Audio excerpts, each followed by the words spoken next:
he has to let it roll off his back, Stephen A. Your reaction? First of all, Geno Smith apologized. He knows that he shouldn't be spewing any F-bombs. As tempting as it is to retaliate to idiots and obnoxious individuals, you simply can't do that when you're in Geno Smith's position. The fact that he came out, apologized without being prompted, I give him a lot of credit for that, because the Geno Smith that I know is that kind of stand-up guy. He didn't have to be somebody that was prodded by Jets PR and those guys to do what he did, which was apologize. So I'm done with that. That's cool. And I think that people in New York, as much as I respect my colleagues and contemporaries, as you well know, I think people in New York calling for Geno Smith to be benched because of that is ridiculous. Yeah. Now, if it's because of how he has played, all right, having committed, throwing 5 interceptions, committing 7 turnovers on the season thus far, got a QBR right now that's less than what it was last year. It was 35 last year. His QBR is 27. It's just bad right now. There's just no other way to slice it. You want to look at Geno Smith for that, that's fine, but not because the man cussed at a fan. That kind of stuff happens. People need to get over it. With that being said, I will say this, Skip Bayless. I have not given up on Geno Smith, the quarterback in the NFL. But I have given up on Geno Smith, the quarterback for the Jets, for this season. Yeah. I do believe that for this season, it would do Geno Smith well to be on the bench and for Michael Vick to step up in there. And that's not to say that Michael Vick, we should expect something great. Michael Vick's last 3 seasons as a quarterback, he hasn't completed 60% of his passes once. His QBR was in the 40s. He's never had a QBR of over 68 in his career. But at the same time, Michael Vick being a veteran, being a dual threat because of his willingness to run the football, I think those kind of things can galvanize the Jets. I don't blame them for standing by Geno Smith. I don't believe Geno Smith is something that is somebody that should be given up on. Skip Bayless, I think that he has the talent. I think that he has the potential. I've seen him make throws. His decision-making is the problem.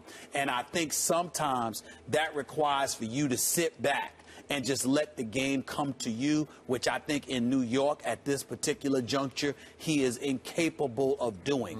I think the course that he's going on right now, he's in danger of becoming the next Mark Sanchez, because I think Mark Sanchez can still quarterback in this game. I think Mark Sanchez will still be a starting quarterback in this game again after this season when he becomes a free agent in March.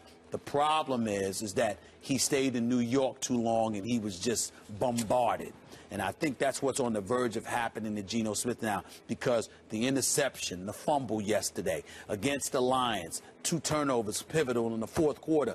Those are the kind of things that are indicative and reminiscent of what the New York crowd grew all too accustomed to seeing in the Mark Sanchez era. And as a result, they're not going to give him a chance to sort of like go through those growing pains. I think you put Michael Vick in now. And even though Rex has said that he's not going to do it, I think you put Michael Vick in soon and you let him finish this year.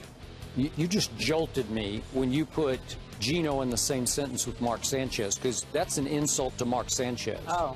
Mark Sanchez did some pretty his first 2 years. Well, he got him to the AFC Championship game. His first 2 years, but that's not what I was talking about. I was talking about the last part. Yes, in the end. That's what I'm talking about. I'm with you. Yeah. I'm also with you. I do appreciate his apology. It seemed heartfelt. I think he knew he really, really screwed that one up. Right. And I think he was asking for a little forgiveness there. Like, I was caught up in the moment. Okay, I'm young, it happens.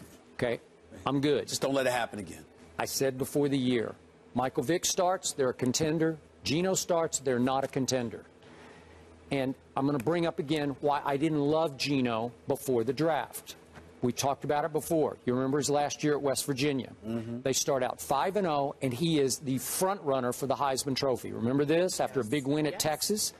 And then what happened? One fateful Saturday, they go out to Texas Tech in Lubbock, Texas, and the wind was howling, and Geno got blown off the field. They lost 49 to, what was it, 19. Yeah.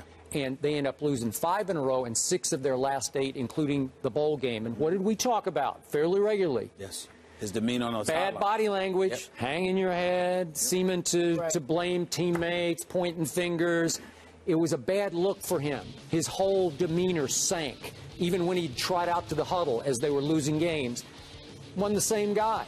So you have to say, okay, Geno, are you made of the right stuff? Are you resilient enough to make it in pro football. I'm with you on the, as they talk about the Trent Dilfer arm talent. He's got arm talent. We've seen that throw he made that got canceled the other day at Green Bay. That was a big-time throw. Yes, it was. By the timeout. Early, yeah. Yeah. But I'm just saying,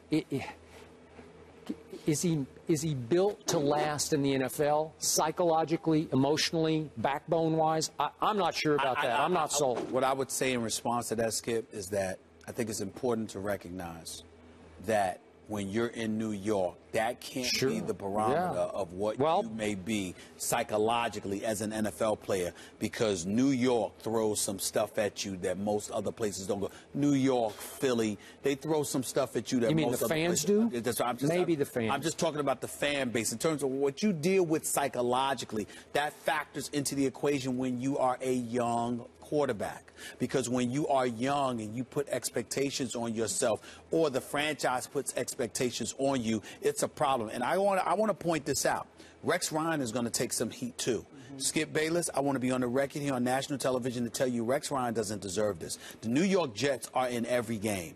And the fact is that John Idzik, the general manager for the New York Giants, has given Rex Ryan little to work with. How in God's name do you not buffer the cornerback position when you lost to Darrelle Revis a couple of years ago, when you let go of Antonio Cromartie this upcoming season, when you leave it in the hands of a second-year player who got benched 3 times before he even emerged as Rookie of the Month last December in Milliner, and that's your #1 corner. You got, considering the corners that were out there this year, you didn't go out there in the offseason and get Rex Ryan anything to work with. Antonio Allen got burned yesterday by Ross. Megatron barely played, and Matthew Stafford was still picking them apart. That's just embarrassing. And you know that Rex is a tad bit shy, maybe, of a genius on the defensive side of the ball. And I'll give you that. If you have the personnel, Rex Ryan can make it happen. So to me, the fact that the Jets made some errors defensively the way that they did